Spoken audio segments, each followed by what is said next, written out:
Football বিশ্ব দেখল এক মহানাটকীয় রাত। স্প্যানিশ ফুটবলে ভূমিকম্প। রিয়াল মাদ্রিদের মতো জায়ান্টকে কোপা ডেল রে থেকে ছিটকে দিল এক ছোট দল, আলবাসেতে। আর এই রূপকথার মহানায়ক এমন একজন মানুষ যিনি 9 বছর আগে ফুটবল ছেড়ে দিয়ে হাতে তুলে নিয়েছিলেন ইলেকট্রিশিয়ানের সরঞ্জাম। তিনি 32 বছর বয়সী স্ট্রাইকার জেফতে বেটানকর। কার্লোস বেলমেন্টে স্টেডিয়ামে তখন টকবক করে ফুটছে। রিয়াল মাদ্রিদের নতুন কোচ আলভারো আরবেলোয়ার অভিষেক ম্যাচ। দ্বিতীয়ার্ধে বদলি হিসেবে মাঠে নামলেন জেফতে। 81 মিনিটে গোল করে ব্যবধান করলেন 2-1। কিন্তু নাটক তখনও বাকি ছিল। ইনজুরি টাইমে নিজের দ্বিতীয় গোল করে 3-2 ব্যবধানে রিয়াল মাদ্রিদকে বিদায় করে দিলেন এই যাযাবর স্ট্রাইকার।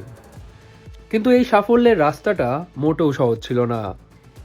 1993 সালে লাস পালমাসে জন্ম নেওয়া জেফতের ক্যারিয়ার ছিল অনিশ্চয়তার ভরা।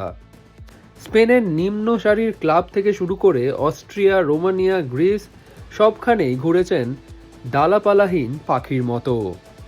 একটা সময় মানসিক অবসাদে বিধ্বস্ত হয়ে ফুটবল থেকে বিরতি নিয়েছিলেন 6 মাস। জীবন চালাতে কাজ শুরু করেছিলেন ইলেকট্রিশিয়ান হিসেবে। ম্যাচ শেষে অশ্রুসিক্ত নয়নে জেফতে বলেন, তখন আমার মানসিক অবস্থা ঠিক ছিল না। আমি ফুটবল ছেড়ে দিয়েছিলাম, তবে পরিবার আর মনোবিদের সাহায্যে আমি আবার ফিরে আসি।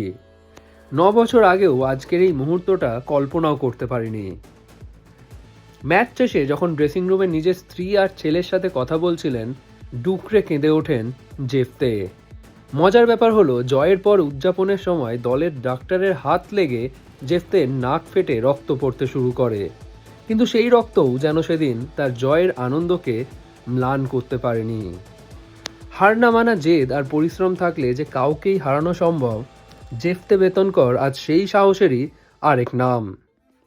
রিয়াল মাদ্রিদকে বিদায় করে তিনি এখন স্প্যানিশ ফুটবলের নতুন লোকগাথা।